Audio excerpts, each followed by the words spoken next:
Hey guys, how's it going? So today we're going to be doing a few just random planting projects.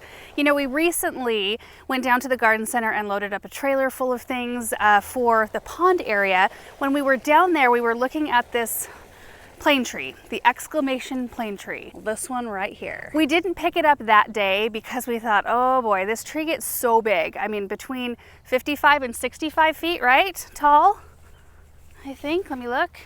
Yeah, 55 feet tall by a 35-foot spread. And you kind of need to have your placement nailed down for a tree that gets that size. So we talked about it and came out here and drove around, and you know where we had one of the forest pansy redbuds that didn't thrive, we already have a hole dug from when that tree was removed, and we thought the plane tree might be a perfect fit for this space because it will have plenty of room and it will be such a beautiful shade tree. I don't think we've got enough dirt. You don't? Maybe. Well, that looks like plenty of dirt. Okay. And then we've got some land and sea we can add in there as well. Yeah. It's nice to have a hole already prepared. That's not normal. Not normal we get to just come out here and plant a tree easily. About the right height. Maybe it needs to come up just a little bit. Just a tiny bit, possibly. Yeah, but let me show you guys the stats on this tree because this is pretty amazing.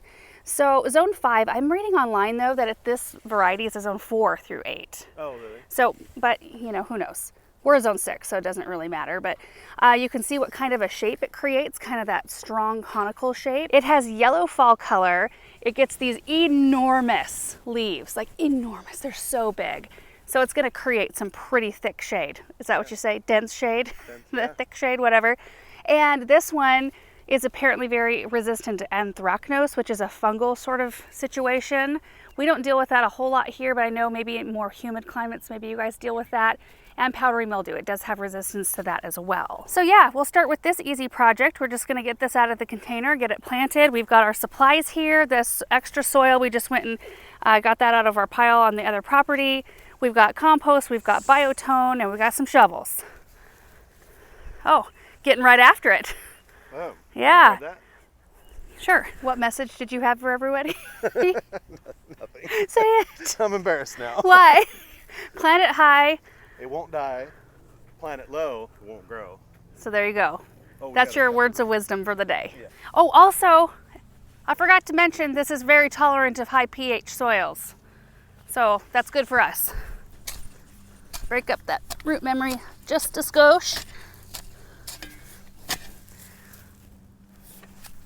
That'll do. Fertilizer and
That looks really good. yeah.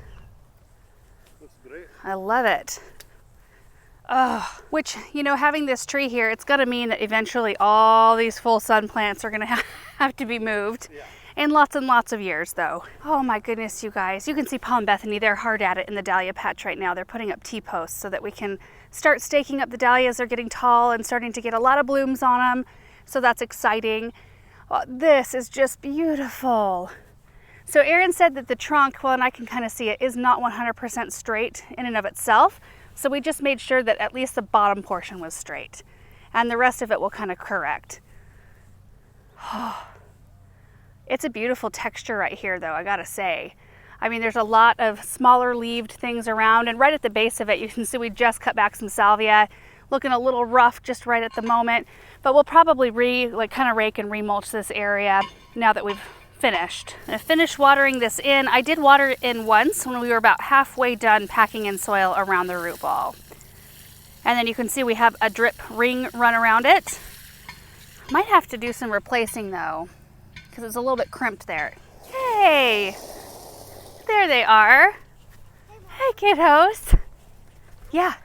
All your wheat is all ready to go. The wheat is ready to be cut, isn't it? It's all ready. Yep, we'll do that. But the bottom ones are not ready yet. A little bit of green still in them. Well, not all of them. Mm-hmm. All the top ones are just good, but the little small ones Mm-hmm. just still have green. Gotcha. You know. Are you adding extra on there, Aaron? Yeah. Today's high is 98 degrees, and then we've got over this next weekend, we've got 2 days that are 104 is what it's saying. And you know, it'll get water from the emitters that are just in line with that drip tube, but having a couple extra emitters when it's this hot and it's a brand new tree, never a bad idea. That looks great. Also, we were just noting how wonderful these roses look. This is a variety called All Dressed Up, and they were in bloom, like fully in bloom, a lot longer than any of the other roses that we have. And the leaves, I mean, they are so perfect. They're like the best color of green and so thick and glossy. I don't think any of our other roses look this healthy. I kind of want to get more of these. You know, when you stumble upon a good thing like that, oh, gorgeous. Oh, they're leaving me. Got to unload and reload for the next project. Oh yeah, you guys, we just had some lights installed in the barn, and I kind of wish we would have done this like 5 years ago. Yeah. It's so nice. You can actually see in here, and then going on to this side, lights, and up in the loft as well, the same thing. So now, you know, everybody can do their thing with ease. Okay, I'm gonna need this. Bethany likes to use these at home, so it's for her. Hey, I need a first camera. Okay, Can you say check? check. Gator? Gator. Gator? You have to say check. Oh, check. Sorry. Gator, check. Auger? Auger, check. All right. Go, go, go. Alrighty. We need to get plants. Make a box for plants. Now we can say check once we get them. Oh, there they are. So you guys, I started 4 trays of the pink senorita, I think is what the variety name, zinnias, here in the greenhouse. And we're gonna get these planted out along one of our new rock pathways, stone pathways. And you know, zinnias are really easy to just direct seed straight in the soil, and that's what I traditionally have done. But this year I tried doing them all in here. I started them all in seed trays for even our cut flower garden, because I thought, you know what, it would be so nice, one, to not have to drag a hose out multiple times a day to make sure that they stay saturated, because I don't want to run the entire drip system because not everything needs it that much. So, you know, usually I have to go out there and just water multiple times a day. It also eliminates the need to thin them, because you can plant each plant right where you want them to be. And while I'm not very diligent about thinning things, it is healthier for the plants to do it that way. And they transplanted beautifully. They're growing beautifully out in the cut flower garden. And it's not something I'm going to do probably every single time. But in this case, where we are planting them, we have the brown drip tube with the emitter holes every 18 inches or 12 inches, something like that. And I knew if I direct seeded, I would have had very spotty germination without going out there and manually watering with the hose. Didn't want to do that. So anyway, that's why I started them in here. I'm going to go ahead and give them a little drink before we move them out, and then we're going to get them planted. Zinnias, check. Excellent. Then go, go, go. I'm on it. On the back of the gator. One flat check. We got to do it 3 more times. All right, guys, so right up here, our brand new rock pathway that leads up to the house and kind of to a little seating area. I have the Supertunia Mini Vista Yellow planted here, which looks so beautiful. Oh my goodness. And then we've got the Icicles Helichrysum These we wintered over in the greenhouse and they're looking great. And then we've got the Stormburst Superbina, which they are just now kind of coming out of their funk. We planted them. They were kind of struggling there for a minute because they were so used to being in the high tunnel and I didn't acclimate them out and it was pretty hot. Anyway, they're looking nice now. They're starting to get some blooms back on them, but we intentionally left this back area open and unmulched because I wanted to be able to see where the emitter holes were at so I could position the zinnias properly. I am going to leave a space right here because I do think I want to put an evergreen this season yet right in this hole because I think it would look pretty. But other than that, I just want to have this mass of coral colored or salmon colored zinnias because I think it'll complement the other colors we have going. And it's just a really cheap way, honestly, to fill up space like this. They grow fast. You can start them this time of year. I mean, we could still direct seed them. I'm going to direct seed actually some, I think later on this evening, we'll probably do that together today, where the ranunculus just came out of the cut flower garden. But these I planted in those paper pots from Gardener's Supply. So you get this tray that's got a bunch of holes at the bottom. So you get a tremendous amount of airflow and drainage. And these hold up. Like I started my stock, like a ton of my other flowers for the cut flower garden in these trays, and they were in there for 6 weeks plus before I planted them out and all the paper held up. But you just grab your plant and the paper peels apart. The bottom is completely open so they get a lot of oxygen, a lot of airflow, and then you just pop that whole thing down in the ground. So like here's the next one. Look at that, you can see the roots. Like if you can take the paper off if you want, but it'll just fall apart in the soil. But just for show and tell, look at the roots.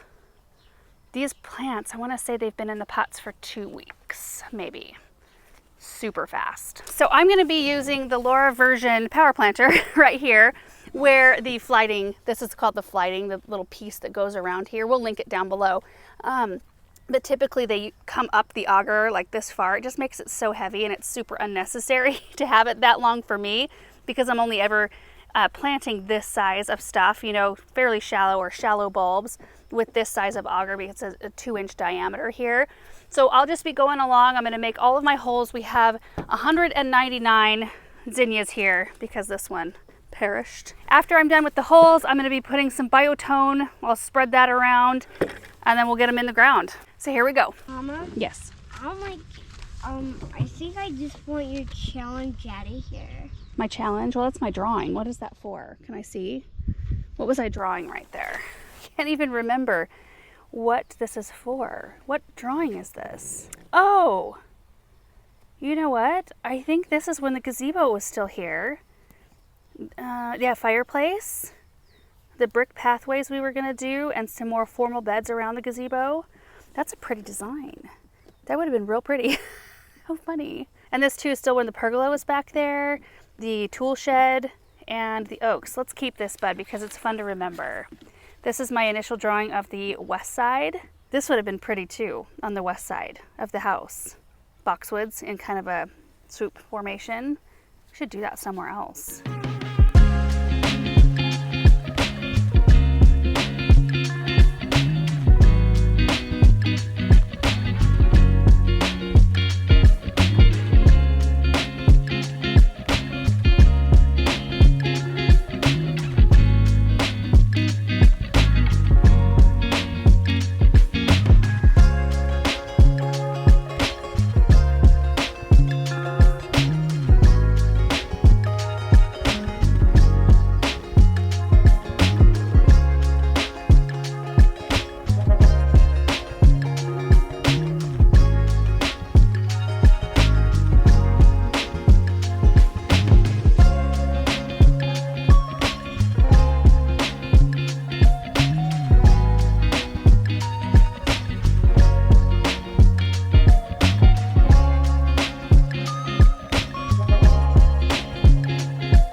Benjamin, high five on the planting. Great job. All right, guys, Benjamin and I just got all of the zinnias planted. It's gonna be so pretty.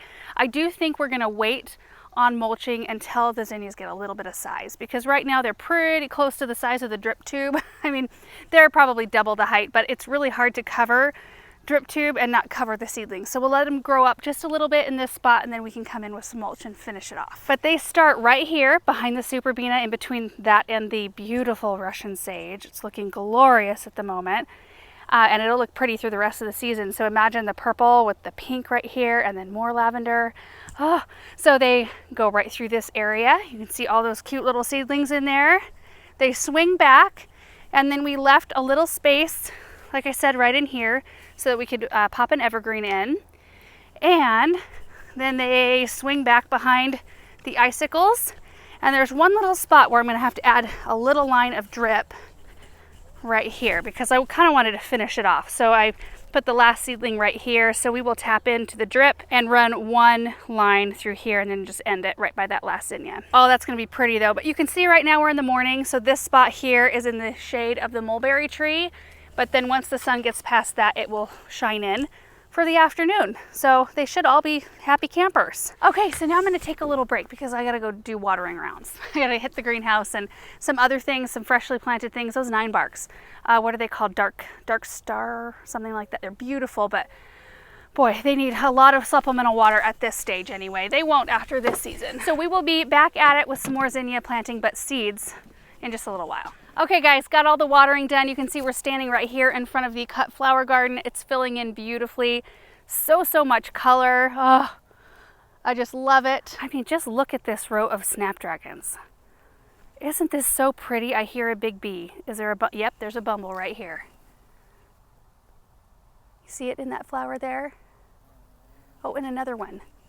The bumblebees have been thick this year. I've picked quite a number of bouquets. The blooms keep on coming. It's just been amazing, and I love these color blocks here. Larkspur is starting to peter out a little bit. I like to let those go to seed. They just reseed themselves in the same spot. But we've got a lot of pretty things. The gomphrena and the honeywort. We've got lisianthus just starting to bloom. Look. Oh my goodness. Oh, that's gorgeous. We've got straw flowers looking beautiful. These are the edible chrysanthemums right here. The pincushion flowers are amazing. Fama blue and Fama white are where it is at. Look at the Fama white. This is a perennial. Look how long the stem is. All the way down here. They are amazing and they hold forever in a vase. Highly recommend this and Fama blue, which is in the same sort of series, perennial. Oh, love it. We've got some of the dianthus starting to bloom here. And they're looking pretty. They smell good. Craspedia is starting in. Look at these dianthus right here. This is the sweet purple with white bicolor. And this is sweet white right here. Little globes. And then we've got our oriental lilies right here, which really need to be moved. I was going to move them to the perennial section of the cut flower garden, which is going to be over here. But I think because I just don't tend to cut these are so pretty though. Oh my gosh. I think I want to move these into flower beds and enjoy them in that application and not out here in the cut flower garden. Look at those. Also got that color right there. These are so deep. Like burgundy chocolate. And these are gorgeous. We've got some yellow trumpets right here. These are starting to peter out a bit. And this is awesome. Look at this. It doesn't have a super long stem, so I might not be growing it in the right conditions, but it sure does love its life in terms of bloom production. This is the, where did I put the tag? Grace Shell Pink Clarkia. Isn't that gorgeous? Ah, it's a really pretty scene right here. And this is the Elegant Salmon Clarkia. I've loved this as a kind of a wispy element in arrangements. My feverfew is staying on the short side, and I don't know why. The last time I grew this, it was way taller, so I can only use it in little itty bitty bouquets, but that's all right. And then of course the Quartet Rainbow Stalk is just as amazing as ever. So thick and beautiful. Okay, I'm gonna get to the beginning of these rows. I didn't really mean for this to become a tour, but can't really help it when there's so many gorgeous things. There's a bunch of Rudbeckia in bloom. Look at those. and our status as well. That's what came of our limon talinum. I only ended up with 4 out of the 20 some that I seeded. 4 is better than none. Okay, so what we're going to be planting up with zinnia seeds are these first 2 rows. Well, the whole first row is empty. That was where the ranunculus were, and then half of the second row, which is where the anemones were. And they'd been bloomed out for a while. They had yellowed and died back. They looked so bad, and I was very excited to get to a point where I feel like they had recharged enough and we could get the bulbs pulled and get them ready and store them for next year. We treat those a lot like tulips and daffodils. You have to leave the leaves up for long enough for them to soak in sunshine and create energy and feed that bulb so that they can be productive the next year. So next year, you guys need to remind me, don't plant them in the first row, because while they look glorious for a little while, they look really crummy for a little while too. So I need to bump them in like 2 or 3 rows so that I can have something prettier out here to kind of mask those plants while they're yellowing and dying back. I mean, it's right by our driveway, so it's where, you know, you see this row first of everything in the garden. And I really want this one to like have a prettier thing in it for more of the time, if that makes sense. So anyway, we're gonna do the opposite of what we just did. We're gonna be direct seeding zinnias out here instead of planting plants. My seeds are out here somewhere. There they are. I just stopped by the garden center and got a big old bag of these California Giants, which are a big, beautiful blend of color. Just like a willy-nilly, very bright mix of color. So this is the case where, you know, you direct seed. I do have drip out here. It does run daily. So now that we are running it daily, it's a little bit easier than having to come out twice a day to keep it wet. I will just have to probably come out once a day. So this usually runs in the morning. I'll have to come out in the afternoon and wet this down. And we do have a hose close by, which will make it nice. So this is where the row is. This is where the hose is. This was not here before. So it's going to be way more convenient. Now we do have in here, and I've showed this to you before, hopefully not a black widow. Let's see. There's usually a black widow in here. Oh, that's kind of on. Oh, I see black widow eggs. Excellent. Okay. Anyway, there's a hose in here. So I didn't realize it was dripping like that. That's a bummer. We're going to have to take a look at that. Anyway, this just gives us access, but you have to wheel out, you know, your hose on the reel. And I didn't really want to have to keep one out here. Ooh. I don't mind reaching into the center of this box, but it's looking a little sketch. All the webs in here. Oh yeah, there it is. There's one right in that corner. I don't know if you can see it. Okay. The kids are not allowed to get into any of these boxes. I don't know why they would need to, but you know, kids are curious sometimes. And every single time I open one of these boxes, not every single time, 95% of the time there's a black widow in. Anyway, so we're just gonna thickly scatter the seed in this area. I'll probably have to come out once a day and do a little supplemental water, but I think with this heat and the fact that the drip is running every day in the mornings, it won't be too long to where they're up and I won't have to supplement them at all. I think it's gonna be pretty right here. Show you what these seeds look like. I got a big old bunch of them. There they are. I am gonna use some of the Biotone starter fertilizer and we're gonna add some to the whole area, to all the soil. But when I get ready to plant these, what I'll do is just come along and make, you know, like 3 little furrows, 1/4 of an inch deep, and I do one of these. Just kind of roughly plant them. Cover over, and we will not mulch this area or top dress it with land and seed until we see some green come up. Once the seedlings are about, what is that, like 2-3 inches tall, we'll come in and do a nice layer of mulch over them. You could mulch right away, but I don't want to risk the seeds being planted too deep under any soil or compost. So I think I'd rather wait a little while to do that, but this part's really easy. I did bring a rake too, just in case, but I don't think I'm gonna need that. So let's do Biotone, let's get the seeds in the ground, we'll water them in, and then we're gonna be done for today, because it's hot.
All done. It looks pretty much the same right now, other than the fact that they have been watered in, so the soil looks nice and dark.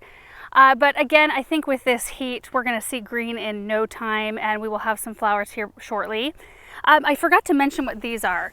So you probably noticed all these hoops going all the way down the row and here as well. I put these in like 2 seasons ago to protect our ranunculus. Last season, beginning of last spring. And they were a little bit of not a pain to get set up, but they were enough work that I thought, you know, I kind of like the way they look and I'm just going to leave them here just in case I want to use them again. So that's what those are doing here. And honestly, if I want to keep the zinnias up off the grass, I can just run some string from one to the next and use them as almost like a staking system. So that's what those are doing there. I also wanted to show you while we were out here, the zinnias that I planted earlier from plants rather than direct seeding. And the dahlia patch is coming along. You can see all of the T-posts, they got those all in. We do kind of the Florida weave method of staking them up. So things are looking great. You can see the difference between the plants that I planted and the ones that overwintered versus the tubers that we put in the ground. So if I did all tubers, they would all be small like these instead of already blooming, and really I've cut quite a lot. And here are the rows. So this row here and this one all started from seed in the greenhouse. A whole bunch of different varieties. Oh, there's a little bumble. Oh, how pretty. Some really neat varieties, you guys. Peruviana right here. I love how dainty these are, and they're kind of a smoky orange. This is the Redmond Super Cactus. A really fun, big, bright zinnia. We've got like the Cinderella series, Cinderella Peach. These are the pink senoritas. So this is the variety that we just planted up front. I think that'll be really pretty with the lavender and yellow supertunias. And then over here is the other row. And they're looking really good. We've got the Queenie series, like the Queenie series mix, and Queen Lime Peach, Queen Lime whatever with blush. I cannot remember all the names of those. And the giant purple, giant white, giant red. It's really fun. Celosia is just starting to bloom right here. Our echinacea has taken hold. I don't know if you guys remember how little they were when we planted them out. In this rest of this row, we have chocolate flowers just getting ready to bloom. We have campanulas. Delphiniums are just cycling out. I only cut 1 bouquet of these. The bumblebees liked the delphiniums so much, and they were thick with bumblebees that I just couldn't bear taking away that food source for them. So I just let them, they looked beautiful out here anyway. So I only cut a small bundle of them one time. And we've got more little babies starting, and some perennial Rudbeckias in here, perennial yarrow. And then our foxgloves are looking absolutely beautiful. Look at that row of foxglove. Oh, they are so pretty. Along with our wheat, that's absolutely gorgeous. You know, I cut water to this wheat a couple of weeks ago at this point so that it would dry down, and we're going to get ready to harvest here really soon. We're going to be doing some wheat projects. I'm really looking forward to it, and I'm just so happy with the success of this project. I've never grown wheat before. Those foxglove. Oh, all of these, you guys, started from seed in the greenhouse this year. They're all varieties that bloom the first year, and they are biennial plants, so we should get blooms from the mother plant again next year, and then they will drop seed, and hopefully we can just maintain this patch. This whole section, like once we get the wheat harvested and the sweet peas over here, which are looking gorgeous, harvested, as well as a handful of other small areas where I put annual crops, this whole area, I wanted it to be dedicated to perennials only. Look at those sweet peas. Oh, can you even, like, I wish you could stand here and smell what this smells like. Oh. And side note, apricots are just about ready to pick. Oh, they're so cool. You know what? I might be able to maybe. Oh, this one. I'm going to do it. Oh, it's so good. Could probably use 1 or 2 more days on the tree, but it's so good. All right, guys, one last little area. Wanted to show you how the roses are faring here in the rose garden. Things are looking really good. I mean, you guys know a lot of these were super tiny when we planted them. What is this one? Because, oh my word, it is going for it. I really need to make labels for these. This one is Sweet Mademoiselle, and I can't remember if I got this one from Heirloom Roses or if this one was one of the ones from the garden center, but my word, it's prolific. But more than just like filling out and foliar growth, I mean, we've really had a lot of color out here. And right now they've kind of cycled out, you know, because it's just so darn hot. But most of them, if you come in here and look, like they're loaded. They're just absolutely loaded with buds. So they're priming, getting ready for the next flush. And we have room for 27 more roses here in this space. And it might be this year that we fill in the gaps, or it might be next year or the year after that. Anyway, we've made good progress, I feel like, on the rose garden, and everything's looking really good. We will do more of an official cut flower garden tour, maybe once the zinnias are up and all the rows look filled in. But it's a fun space to watch. It evolves a lot and changes a lot during the season. Anyway, guys, that is going to do it for today. Thank you so much for watching this video. I hope you enjoyed it, and we will see you in the next one. Bye.